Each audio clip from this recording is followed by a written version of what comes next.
नमस्कार विद्यार्थी मित्रांनो, आपण आपलं राज्यशास्त्राचं दुसरं प्रकरण निवडणूक प्रक्रिया या संदर्भामध्ये माहिती पाहत आहोत. मागच्या तासिकेला आपण निवडणूक आयोग आणि निवडणूक आयुक्त यांच्याविषयी माहिती पाहिली. म्हणजे आपण निवडणूक आयोगाची रचना पाहिलेली आहे. त्या संदर्भात आपण काही मुद्दे पाहिले महत्त्वपूर्ण असे. इथं मी बोर्डवरती लिहिलेले आहेत की मागच्या तासिकेला आपण एक एक गुणांची कशी तयारी केली त्या मुद्द्याच्या अनुषंगाने पहा. आपण पाहिलेलं आहे निवडणूक आयोगाची निर्मिती कोणत्या कलमानुसार झाली, कोणत्या तरतुदीनुसार झाली संविधानातल्या, तर ते आहे 324व्या कलमानुसार. निवडणूक आयुक्तांची नेमणूक, जे निवडणूक आयोगाचे प्रमुख जबाबदार असं एक पद आहे, त्या निवडणूक आयुक्तांची नेमणूक कोण करतात? राष्ट्रपती करतात. ठीक आहे. निवडणूक आयोगाची स्थापना कधी झाली भारतामध्ये? 25 जानेवारी 1950 मध्ये झाली. मुख्य निवडणूक आयुक्त आपल्या भारताचे पहिले कोण? सुकुमार सेन, पहिले मुख्य निवडणूक आयुक्त बरं का. आणि सध्याचे पण मी सांगितलेले होते, ओमप्रकाश रावत. राष्ट्रीय मतदार दिवस म्हणून कोणता दिवस साजरा केला जातो आमच्या भारतामध्ये? 25 जानेवारी हा दिवस राष्ट्रीय मतदार दिवस म्हणून साजरा केला जातो. पहा मुलांनो, आपल्या निवडणूक आयोगाच्या संदर्भामध्ये सांगण्यासारखी एक गोष्ट म्हणजे निवडणूक आयोगाकडं स्वतःचा असा कर्मचारी वर्ग नाही. स्वतःचा कर्मचारी वर्ग नसताना इतका महत्त्वपूर्ण असा निवडणूक आयोग, इतकी महत्त्वपूर्ण अशी निवडणूक प्रक्रिया निपक्षपाती, मोकळ्या, खुल्या अशा वातावरणामध्ये न्याय्य पद्धतीनं कशी काय पार पाडत असेल? मग तिला सहाय्य कोण बरं करत असेल? तर आपल्या निवडणूक आयोगाला ही संपूर्ण निवडणूक प्रक्रिया यशस्वीरित्या पार पाडण्यासाठी अनेकानेक शासकीय विभागांची, म्हणजे त्या विभागातल्या अधिकाऱ्यांची, कर्मचाऱ्यांची आणि शिक्षकांची सुद्धा खूप मोठ्या प्रमाणामध्ये मदत होत असते. ही निवडणूक प्रक्रिया निवडणूक आयोग जी राबवतो ती अगदी निवडणुकीच्या तारखा घोषित करण्यापासून ते त्या निवडणुकीचा निकाल घोषित होईपर्यंत ही प्रक्रिया चालते.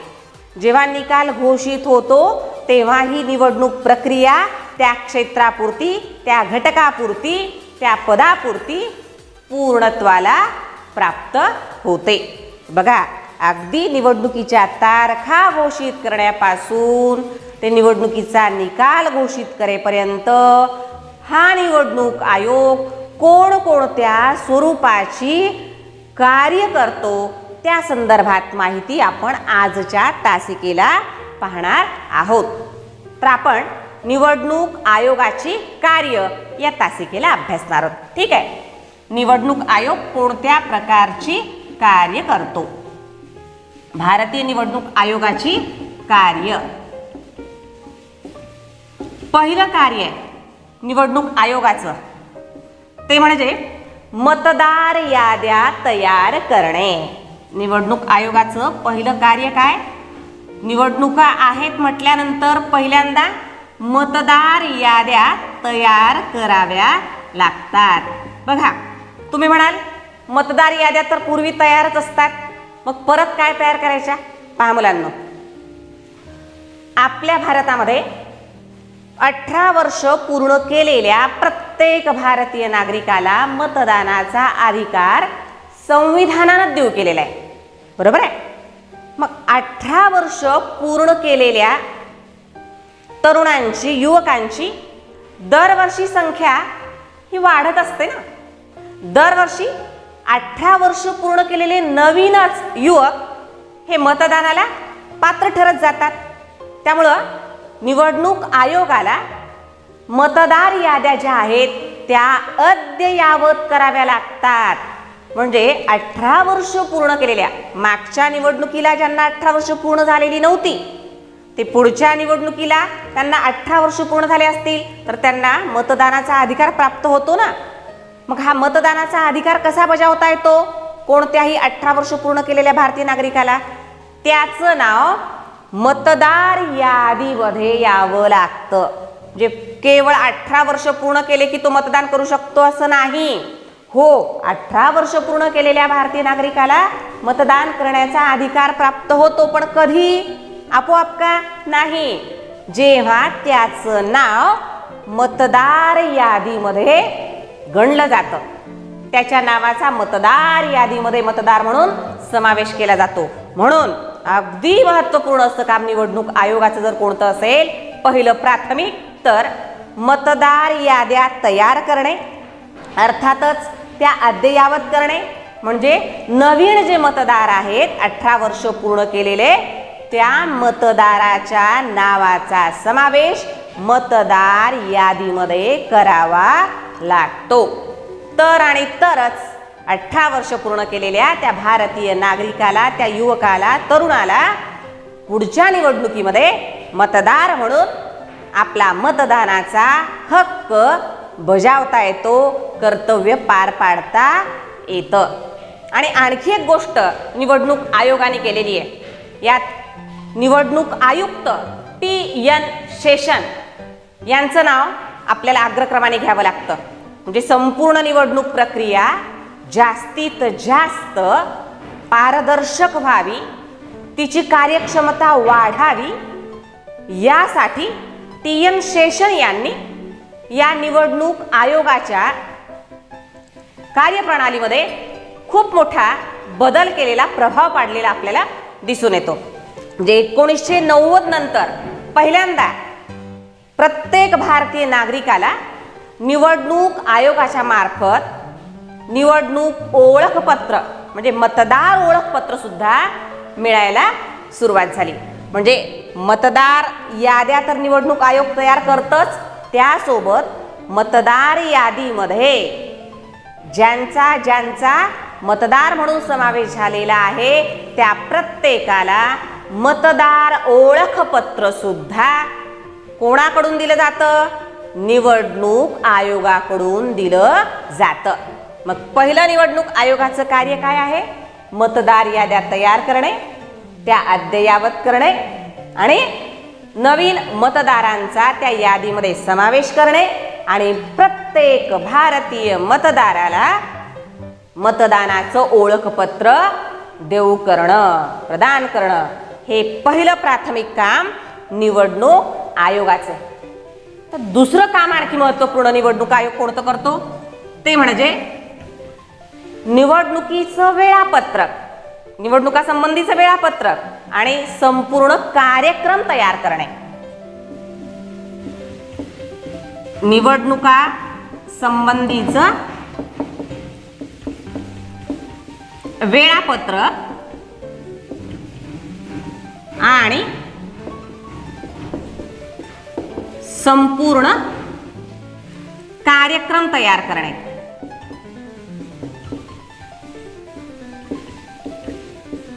हे दुसरं निवडणूक आयोगाचं कार्य म्हणून आपल्या पुस्तकामध्ये दिलेलं आहे.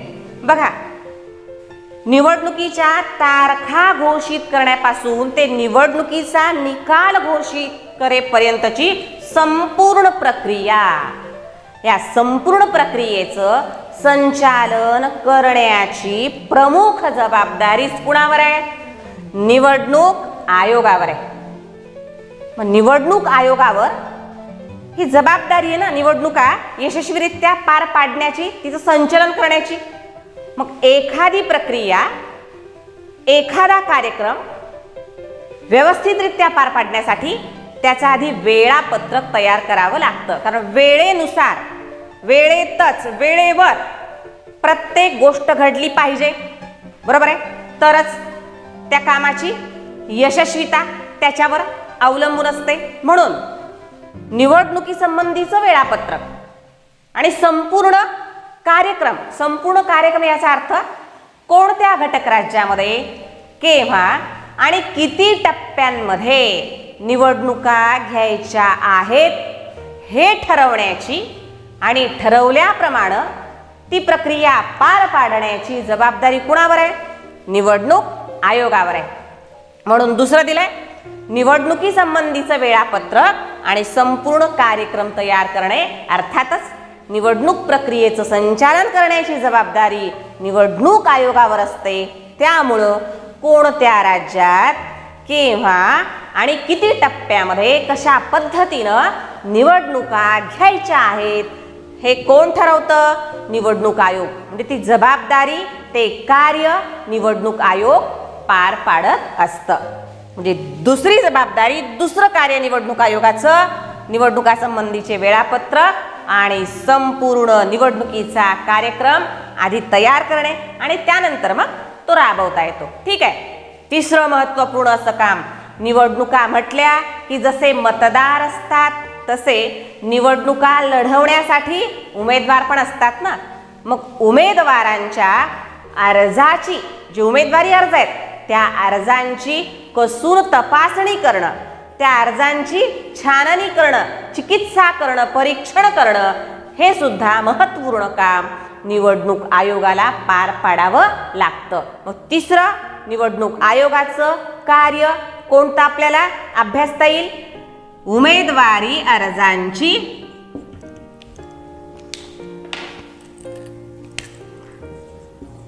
उमेदवारांच्या अर्जांची छाननी करणं, म्हणजे तपासणी करणं, चिकित्सा करणं. बघा, निवडणुकीला उभं राहायचंय म्हटल्यानंतर इच्छुक उमेदवारांना निवडणुकीच्या रिंगणामध्ये यायचे, उतरायचे म्हटल्यानंतर उमेदवारी अर्ज भरावा लागतो. आणि या उमेदवारी अर्जामध्ये तशी वयाची अट पूर्ण करणाऱ्या कोणत्याही भारतीय नागरिकाला उमेदवार म्हणून निवडणुकीच्या रिंगणामध्ये उभं राहता येतं. कधी हे उमेदवार अपक्ष म्हणून, म्हणजे कोणत्याच पक्षाच्या पाठिंबा न घेता अपक्ष म्हणून सुद्धा निवडणूक लढवू शकतात. किंवा कधी कधी काही उमेदवार एखाद्या राजकीय पक्षाकडून तिकीट प्राप्त करून, तिकीट म्हणजे मान्यता मिळवून, त्या राजकीय पक्षाची आपला प्रतिनिधी म्हणून, उमेदवार म्हणून तो राजकीय पक्ष मान्यता देतो. म्हणजे काय करतो? त्या व्यक्तीला उमेदवार म्हणून त्या पक्षाकडून तिकीट प्राप्त होतं. बरोबर आहे. तर कधी अशा राजकीय पक्षांकडून मान्यता मिळालेल्या उमेदवारांना, तर कधी कोणत्याही राजकीय पक्षाचा सहारा न घेता, कोणताही राजकीय पक्ष निर्माण न करता स्वतंत्रपणे अपक्ष म्हणून सुद्धा निवडणुकीला उभं राहता येतं. अशा सगळ्याच उमेदवारांना अर्ज भरावा लागतो, उमेदवारी अर्ज.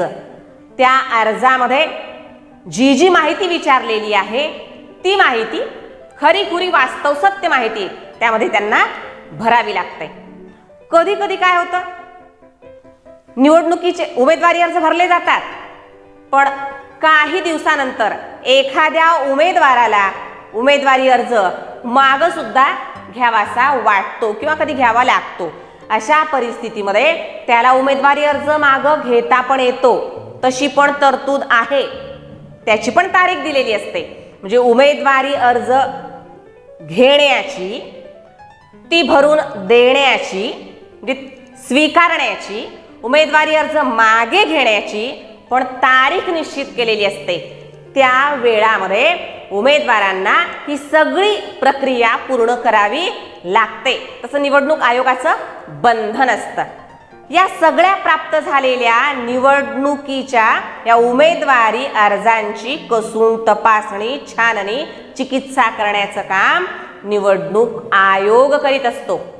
एखाद्या उमेदवाराच्या अर्जामध्ये जर माहिती अपुरी आहे, अर्धवट आहे किंवा चुकीची आहे असं जर वाटत असेल तर निवडणूक आयोग अशा उमेदवाराचा उमेदवारी अर्ज काही कारणास्तव रद्द सुद्धा करू शकतो. त्या उमेदवाराची अपात्रता सुद्धा घोषित करू शकतो. तो अधिकार कोणाला आहे? निवडणूक आयोगाला आहे. म्हणून अत्यंत महत्त्वपूर्ण असं काम आहे निवडणूक आयोगाचं. कारण मतदारांच्या अपेक्षा असतात की आपला जो उमेदवार असणार आहे, आम्ही जो लोकप्रतिनिधी म्हणून निवडून देणार आहोत, त्याचं चरित्र पारदर्शक हवंय, त्याच्याबद्दलची माहिती मतदारांना मिळायला हवी, तो प्रामाणिक असावा, तो विश्वासू असावा, तो कार्यक्षम असावा, जनमताचा आदर करणारा असावा अशी अपेक्षा मतदारांना असते ना, बरोबर आहे. आणि त्या दृष्टिकोनातून निवडणूक आयोगाला या उमेदवारांच्या त्यांनी भरलेल्या अर्जांची चिकित्सा करावी लागते, छाननी करावी लागते, पाहणी करावी लागते, अभ्यास करावा लागतो, विचार करावा लागतो. त्यालाच म्हणायचं छाननी करावी लागते. हे महत्त्वपूर्ण कार्य निवडणूक आयोग पार पाडत असतो. त्याच्या पुढं आणखी एक महत्त्वपूर्ण काम आहे, चौथं. तिसरं काम समजलं निवडणूक आयोगाचं, तिसरं कार्य उमेदवारांच्या अर्जांची छाननी करणे. चौथं काम आहे राजकीय पक्षांना मान्यता देणे. राजकीय पक्षांना मान्यता देणे. पहा मुलांनो, आमच्या देशामध्ये बहुपक्ष पद्धती आहे, अनेक पक्ष आहेत. काही देशामध्ये एक पक्ष पद्धती असते, एकच पक्ष त्या ठिकाणी निवडून पण येतो आणि शासन तयार करून, सरकार तयार करून राज्यकारभार पण चालवतो. काही देशामध्ये द्विपक्ष पद्धती असते, दोनच पक्ष आलटून पालटून सत्ता प्राप्त करीत असतात. पण आमच्या देशामध्ये बहुपक्ष पद्धती आहे. बघा, 7 मान्यता प्राप्त निवडणूक आयोगाकडून मान्यता मिळालेले राष्ट्रीय पक्ष आहेत, राष्ट्रीय स्तरावरचे. 60 पेक्षाही जास्त मान्यता प्राप्त निवडणूक आयोगाकडून मान्यता मिळालेले प्रादेशिक राज्यस्तरीय पक्ष आहेत. तर 1000च्या वर आकडा आहे जे नोंदणीकृत असे राजकीय पक्ष आहेत. निवडणूक आयोगाकडे फक्त ज्यांची नोंदणी झालेली आहे असे 1000पेक्षा जास्त राजकीय पक्ष आमच्या देशात आहेत. सांगायचं एवढंच आहे, आमच्या देशामध्ये बहुपक्ष पद्धती आहे. या राजकीय पक्षांना मान्यता देण्याचं काम, मग सुरुवातीला प्रादेशिक पक्ष म्हणून मान्यता असेल, राज्यस्तरीय पक्ष म्हणून मान्यता असेल, आणि त्यानंतर मग काही अटींची पूर्तता केल्यानंतर राष्ट्रीय पक्ष म्हणून मान्यता मिळणं असेल. हे राजकीय पक्षांना राज्यस्तरीय पक्ष किंवा राष्ट्रीय पक्ष म्हणून मान्यता देण्याचं प्रमुख कार्य कोण पार पाडतं? निवडणूक आयोग पार पाडतो. आमच्या देशात पक्ष नव्याने निर्माण होतात किंवा कधी कधी आधीच असलेला एखादा मान्यता प्राप्त असा राजकीय पक्ष असतो, त्याच्यातून फुटून एखादा गट बाजूला जातो आणि त्याचा नवीनच एखादा पक्ष निर्माण होतो. अशी अनेक उदाहरणं आपल्या देशामध्ये आहेत. मग या सगळ्याच पक्षांना नव्याने निर्माण होणाऱ्या आणि आधीच असलेल्या पक्षातून फुटून बाजूला जाऊन तयार होणाऱ्या अशा पक्षांना मान्यता देण्याचं काम निवडणूक आयोग करतो. आणि मान्यतेच्या संदर्भात दुसरा एक आणखी महत्त्वपूर्ण मुद्दा म्हणजे एकदा राष्ट्रीय पक्ष किंवा राज्यस्तरीय प्रादेशिक पक्ष म्हणून मान्यता मिळाली की संपलं, जिंकलं असं नाहीये मुलांनो. जर निवडणूक आयोगाला असं वाटलं की पात्रतेच्या अटींची पूर्तता या पक्षांकडून सध्या होत नाहीये, आजकाल होत नाहीये, अलीकडे होत नाहीये, तर अशा पक्षांची मान्यता रद्द करण्याचा पूर्ण अधिकार कुणाला असतो? निवडणूक आयोगाला असतो.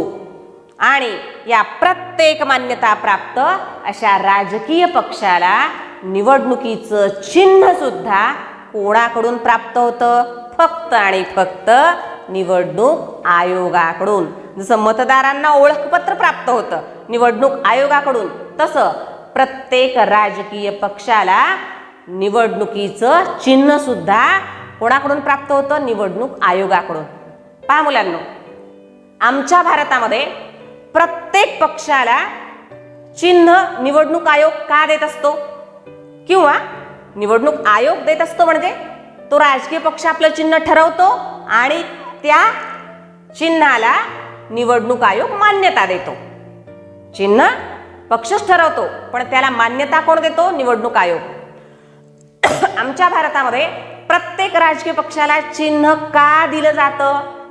तर पहा, जेव्हा देश स्वतंत्र झाला त्यावेळी तर आमच्याकडं निरक्षरांचं प्रमाण कमालीचं होतं, खूप मोठं होतं. आता बऱ्यापैकी आमच्या देशामध्ये साक्षरता आलेली आहे, खूप खूप प्रयत्न केल्यानंतर. पण अगदी सुरुवातीला हा प्रकार नव्हता, हे दृश्य नव्हतं. निरक्षरांची संख्या अफाट होती, सुशिक्षितांची, साक्षरांची संख्या कमी होती. आता ज्या निरक्षरांना अक्षरज्ञान नाही आहे त्यांना राजकीय पक्षाचं नाव कसं वाचता येणार आहे आणि मग निवडणुकीमध्ये त्यांना मतदान कसं करता येणार आहे, ती अडचण दूर करण्यासाठी म्हणून निवडणूक आयोगाने विचारपूर्वक प्रत्येक राजकीय पक्षाला चिन्ह दिलं की चिन्हावरून, साक्षर असो की निरक्षर, चिन्हावरून कोणालाही राजकीय पक्ष ओळखता येतो. बरोबर आहे. जसं राष्ट्रीय काँग्रेस न वाचता आलं तरी राष्ट्रीय काँग्रेसचं निवडणुकीचं चिन्ह काय आहे? हाताचा पंजा. हाताचा पंजा म्हणजे राष्ट्रीय काँग्रेस. या पद्धतीची माहिती ही निरक्षराला पण मिळू शकते. बरोबर आहे. म्हणजे हे उदाहरणादाखल मी सांगितलं, प्रत्येक राजकीय पक्षाला निवडणुकीचं चिन्ह असतंच आणि निरक्षरांची ही मतदानाच्या संदर्भातली अडचण दूर करण्यासाठी निवडणूक आयोगानं राजकीय पक्षांना काय दिलेले आहेत? निवडणूक चिन्ह दिलेले आहेत किंवा दिले जातात. त्याच्या पुढं अत्यंत महत्त्वपूर्ण म्हणजे ही एवढी मोठी प्रक्रिया आहे, संपूर्ण देश स्तरावरती चालणारी. लोकसभेच्या निवडणुका तर सार्वत्रिक असतात, संपूर्ण देशभरामध्ये त्यांचं आयोजन केलं जातं. इतका मोठा देश, एवढी व्यापक ही प्रक्रिया, ती न्याय्य पद्धतीनं पण पार पडली पाहिजे की नाही. नेहमीच ही शांततामय मार्गानेच पार पडते असं आहे का? नाही. शांततामय वातावरणामध्ये पार पडावी ही अपेक्षा आहे, पण ती नेहमीच शांततामय मार्गाने पार पडतेच असं नाही. ती शांततामय मार्गाने पार पाडत असताना सुद्धा काही काही अनुचित असे प्रकार घडत असतात, म्हणजे वाद निर्माण होतात. मग कारण काही असो, पण निवडणुकीच्या संदर्भात जे वादविवाद निर्माण होतात, ज्या अडचणी येतात एखाद्या मतदारसंघाच्या संदर्भामध्ये, त्या संपूर्ण मतदारसंघाच्या त्या वादविवादाचा, त्या भांडणतंट्यांचा, त्या परिस्थितीचा अभ्यास निवडणूक आयोगाला करावा लागतो आणि अंती ठरवावं लागतं कधी कधी काही काही प्रसंगी की त्या विशिष्ट अशा एखाद्या मतदारसंघामध्ये परत निवडणुका घ्याव्या लागतात. म्हणजे महत्त्वपूर्ण असं पाचवं काम आपल्या पुस्तकामध्ये सांगितलेलं निवडणूक आयोगाचं ते म्हणजे निवडणुकीच्या संदर्भातले वाद सोडवणे. पाचवं काम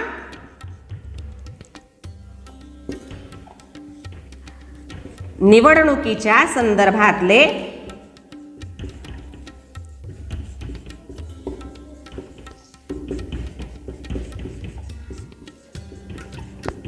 वाद सोडवणे.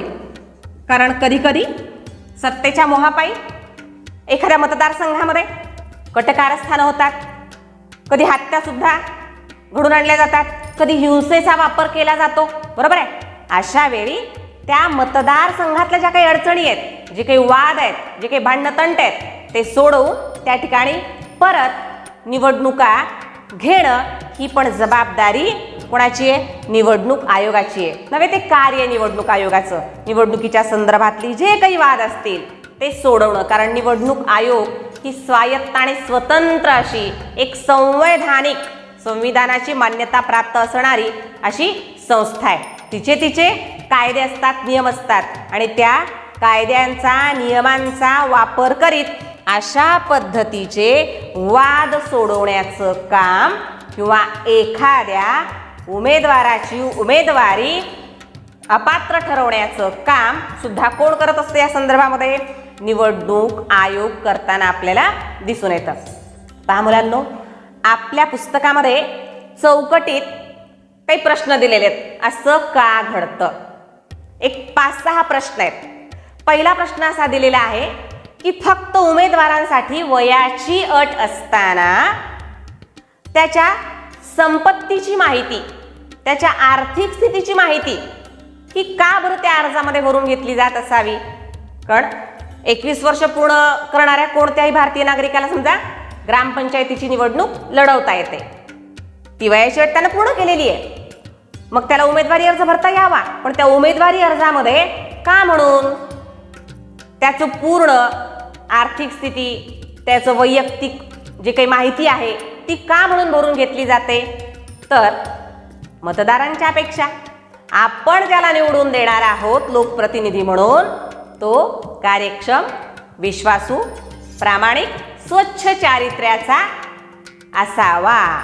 ही जी काही अपेक्षा असते ती अपेक्षा पूर्ण करण्याच्या दृष्टिकोनातून, म्हणून फक्त वयाची अट असली तरी पण त्याची सांपत्तिक स्थिती आणि वैयक्तिक बरीच माहिती, गुन्हेगारी पार्श्वभूमी आहे का त्याची, तो भ्रष्टाचाराच्या कोणत्या केसमध्ये अडकलेला आहे का, या संदर्भातली पण माहिती मिळवली जाते की जेणेकरून मतदारांना आपल्या उमेदवाराबद्दल माहिती मिळावी, लोकप्रतिनिधींच्या संदर्भामध्ये माहिती असावी आणि जास्तीत जास्त स्वच्छ चारित्र्याच्या उमेदवाराला त्याने निवडून द्यावा आपला लोकप्रतिनिधी म्हणून. बरोबर आहे. दुसरी गोष्ट, आमच्याकडं अनुसूचित जाती, अनुसूचित जमाती यांच्यासाठी राखीव जागांचं धोरण असूनही काही मतदारसंघ हे त्यांच्यासाठी आरक्षित ठेवले जातात. हेतू याच्या पाठीमागं हाच आहे की ज्या ठिकाणी अनुसूचित जाती, अनुसूचित जमातीचे जास्त लोक आहेत, त्यांची संख्या जास्त आहे, त्यांच्यावरती अन्याय होऊ नये. त्यांच्या गटातूनच, त्यांच्या समाजातूनच जर लोकप्रतिनिधी निवडून आला तर तो चांगल्या पद्धतीने त्यांच्या वाट्याला आलेल्या समस्यांचा, अडचणींचा विचार करू शकतो. बरोबर आहे. आणि त्या संदर्भामध्ये उपाययोजना करण्यासाठी सुद्धा तो प्रयत्न करू शकतो. हाच त्याच्या पाठीमागं काय आहे, हेतू आहे. दुसरी गोष्ट, आपण पाहतो टीव्हीवरती, प्रसारमाध्यमांवरती आपण पाहतो निवडणुका झाल्यानंतर ज्यावेळी मतमोजणी चालू असते त्यावेळी काही मान्यताप्राप्त राजकीय पक्षांचे अधिकृत असे प्रतिनिधी सुद्धा त्या ठिकाणी मतमोजणीच्या वेळी उपस्थित राहू शकतात. असं का, तर मतमोजणीमध्ये आणि एकूणच या निवडणुकीच्या प्रक्रियेमध्ये जास्तीत जास्त पारदर्शकता यावी, त्यात कोणतीही गुप्तता असू नये, किंतु परंतु असू नये, संशय असू नये, संभ्रम असू नये, हा दूर करण्यासाठी म्हणून ही मान्यता दिलेली असते. दुसरं, निवडणुकीच्या वेळी, निवडणुकीच्या दरम्यान दूरदर्शन असेल, रेडिओ असेल, म्हणजे आकाशवाणी असेल, अशा प्रसार आणि यासारख्या इतरही प्रसार माध्यमांवरती मान्यताप्राप्त राजकीय पक्षांच्या प्रतिनिधींना, त्यांच्या नेत्यांना आपल्या पक्षाचा, पक्षाच्या कार्यक्रमाचा, जाहीरनाम्याचा, धोरणांचा प्रचार करण्याची, प्रसार करण्याची संमती दिली जाते. कारण दूरदर्शन सारखं किंवा आकाशवाणी सारखं जे माध्यम आहे ते सहज कुठेही आजकाल उपलब्ध होणार असं आहे. सहज कोणत्याही पक्षाला त्या माध्यमातून शांततामय मार्गाने, कोणत्याही हिंसेचा वापर न करता, कोणत्याही प्रकारचा भांडण तंटा न करता, छळाचा बळाचा वापर न करता आपल्या पक्षाचा प्रचार प्रसार करता येतो आणि तो त्या राजकीय पक्षाचा अधिकारच असतो. आणि त्यामुळं आकाशवाणी, दूरदर्शन यासारख्या प्रसार माध्यमाच्या माध्यमातून राजकीय पक्षांना, मान्यताप्राप्त राजकीय पक्षांना आपल्या पक्षाचा प्रचार प्रसार करण्याची मान्यता दिलेली असते. तर पहा मुलांनो, आपण या ठिकाणी निवडणूक आयोगाची 5 कार्य अभ्यासलेली आहेत. पहिलं अभ्यासला आपण मतदार याद्या तयार करणं. दुसरं आहे निवडणुका संबंधीचं वेळापत्रक आणि संपूर्ण निवडणुकीचा कार्यक्रम तयार करणं. तिसरं पाहिलं उमेदवारांच्या अर्जांची छाननी करणं. चौथं पाहिलं आपण राजकीय पक्षांना मान्यता देणं, प्रत्येक पक्षाला चिन्ह देणं निवडणुकीचं. आणि 5वं निवडणुकीच्या संदर्भातील वाद सोडवणे. पहा, याच्यावर आधारित कशा पद्धतीचे प्रश्न आपल्या प्रश्नपत्रिकेमध्ये विचारले जाऊ शकतात. तर इथे या ठिकाणी पहा मी लिहिलेले आहेत. थोडक्यात उत्तरे लिहा. यामध्ये काय प्रश्न विचारला जाईल? निवडणूक आयोगाची कार्य 2 गुणांसाठी हा प्रश्न विचारला जाऊ शकतो. निवडणूक आयोगाची कार्य आपण इथे दिलेली आहेत. एका वाक्यात मी प्रत्येकी एका वाक्यात अशी 5 कार्य लिहिलेली आहेत. आपल्या पुस्तकामध्ये त्याचं स्पष्टीकरण लिखित स्वरूपात उपलब्ध आहे. निवडणूक आयोगाची कार्य 2 गुणांसाठी जेव्हा विचारलं जाईल त्यावेळेस ही 5 अशी लिहून काढायची आहेत. उत्तर कशा पद्धतीनं लिहायचे 2 गुण प्राप्त करण्यासाठी ते मी सांगतेय. हे 5ही कार्य या पद्धतीनं नंबरिंग करून लिहायचे आहेत आणि कोणत्याही या 5 पैकी 2 कार्याचं स्पष्टीकरण करायचं आहे. या 5 पैकी कोणत्याही 2 कार्यांचं स्पष्टीकरण करायचंय. 5च्या 5 कार्याचं स्पष्टीकरण करण्याची गरज नाही, मात्र सुरुवातीला 5ही कार्य लिहून घ्यायची आहेत आणि त्यानंतर कोणत्याही 2 कार्याचं स्पष्टीकरण करायचं आहे. तर आपल्याला 2 गुण प्राप्त होणार. पुढं आणखी कोणत्या पद्धतीने प्रश्न विचारला जाऊ शकतो पहा. चूक किंवा बरोबर ते कारण स्पष्ट करा. 2 गुणांसाठी हाही प्रश्न विचारला जाऊ शकतो. विधान आहे, एखाद्या घटक राज्यात केव्हा व किती टप्प्यात निवडणुका घ्यायच्या हे राज्य सरकार ठरवतं. बघा, आत्ताच मी हा मुद्दा सांगत असताना म्हणाले, निवडणुकी संदर्भातली निवडणुकीचं संचालन करण्याची संपूर्ण जबाबदारी कोणावर असते? निवडणूक आयोगावर असते. आणि हा स्वतंत्र आणि स्वायत्त असा आयोग आहे, स्वायत्तशी संस्था आहे. तिच्या कामात इतर कुणीही ढवळाढवळ करत नाही. अगदी न्यायालय सुद्धा ढवळाढवळ करत नाही आणि संसद सुद्धा ढवळाढवळ करीत नाही, किती श्रेष्ठ अशा संस्था असल्या तरी. मग या संपूर्ण निवडणूक प्रक्रियेचं संचालन करण्याची जबाबदारी निवडणूक आयोगावर आहे. तर एखाद्या घटक राज्यात केव्हा व किती टप्प्यामध्ये कशा पद्धतीनं निवडणुका घ्यायच्या हे कोण ठरवतो? हे फक्त निवडणूक आयोगच ठरवतो. आणि इथं विधान काय दिलंय? एखाद्या घटक राज्यात केव्हा व किती टप्प्यात निवडणुका घ्यायच्या हे राज्य सरकार ठरवते. म्हणजे विधान कसं असणार आहे? वरील विधान चूक. कारण राज्य सरकार ठरवतं का निवडणुकीच्या संदर्भात? नाही. निवडणुकीच्या संदर्भातले सगळे ठराव कोण करतं? निवडणूक आयोग. निवडणुकीची संपूर्ण प्रक्रिया कोण प्रभावित करतं? निवडणूक आयोग. कारण ती आयोगाची जबाबदारी, ते आयोगाचं कार्य आहे. म्हणून वरील विधान चूक आहे. आणि स्पष्टीकरण काय लिहिणार या विधानाचं? कारण निवडणूक प्रक्रियेचं संचालन करण्याची जबाबदारी निवडणूक आयोगावर असते. हा झाला नंबर 1 मुद्दा. आणि दुसरं, त्यामुळं कोणत्याही घटक राज्यात केव्हा व किती टप्प्यात निवडणुका घ्यायच्या हे कार्य कोण पार पाडतं? निवडणूक आयोगच पार पाडतो. ठीक आहे. असे 2 मुद्दे आपण लिहिले की मुद्द्याचा 1 मार्क आणि चूक किंवा बरोबर हे ओळखण्याचा 1 मार्क, असे 2 गुण आपल्याला मिळणार आहेत. त्याच मुख्य प्रश्नाच्या अंतर्गत आणखी एक मुद्दा आहे. विशिष्ट प्रसंगी निवडणूक आयोग एखाद्या मतदारसंघात पुन्हा निवडणुका घेतो. हो, आपण 5वा मुद्दा या ठिकाणी अभ्यासलेला आहे.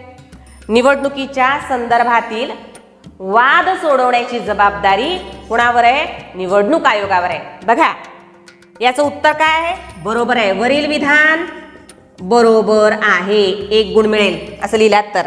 विशिष्ट प्रसंगी निवडणूक आयोग. कोणत्या प्रसंगी? एखाद्या मतदारसंघामध्ये जर वादविवाद, भांडण, तंटा झाला असेल आणि त्यामुळे मतदानाची प्रक्रिया जर त्या ठिकाणी प्रभावित झाली असेल वाईट अर्थाने, तर अशा ठिकाणी आधी झालेल्या निवडणुका रद्द करून परत त्या फक्त तेवढ्याच मतदारसंघापुरता, ज्या मतदारसंघात वाद निर्माण झालाय, फक्त तेवढ्याच मतदारसंघामध्ये परत निवडणुका घेण्याची जबाबदारी, त्याचं आयोजन करण्याची जबाबदारी कुणावर आहे? निवडणूक आयोगावर आहे. म्हणजे वाद निर्माण झाले तर अशा ठिकाणी कदाचित त्या ठिकाणी ज्यांच्यामुळे वाद निर्माण झाले आहेत त्या उमेदवाराची उमेदवारी सुद्धा काय केली जाते? रद्द केली जाते आणि पुन्हा नव्याने सगळी प्रक्रिया फक्त तेवढ्या मतदारसंघापुरती पार पाडली जाते. म्हणजे ही जबाबदारी, हे कार्य निवडणूक आयोगाचे आहे. जेव्हा वाद निर्माण होतात त्याच वेळी काय केलं जातं? एखाद्या मतदारसंघात परत निवडणुका घेतल्या जातात. कारण मुक्त, खुल्या, दबावविरहित, न्याय्य, निपक्षपाती वातावरणामध्ये शांततामय मार्गाने निवडणुका पार पाडण्याची जबाबदारी निवडणूक आयोगावर असते. म्हणून हा अधिकार सुद्धा कोणाला आहे? निवडणूक आयोगालाच आहे, की जेणेकरून मतदारांच्या मनामध्ये कोणताही निवडणूक आयोगाच्या संदर्भात, निवडणूक प्रक्रियेच्या संदर्भामध्ये संशय राहू नये, किंतु परंतु राहू नये, जेणेकरून निवडणूक प्रक्रियेवरचा म्हणजेच लोकशाहीवरचा लोकांचा विश्वास दृढ व्हावा, या दृष्टिकोनातून ही योजना केलेली असते, ही व्यवस्था केलेली असते. ठीक आहे. तर आजच्या तासिकेला आपण निवडणूक आयोगाची कार्ये हा अत्यंत महत्त्वपूर्ण असा या निवडणूक प्रक्रिया या प्रकरणातला भाग अभ्यासलेला आहे.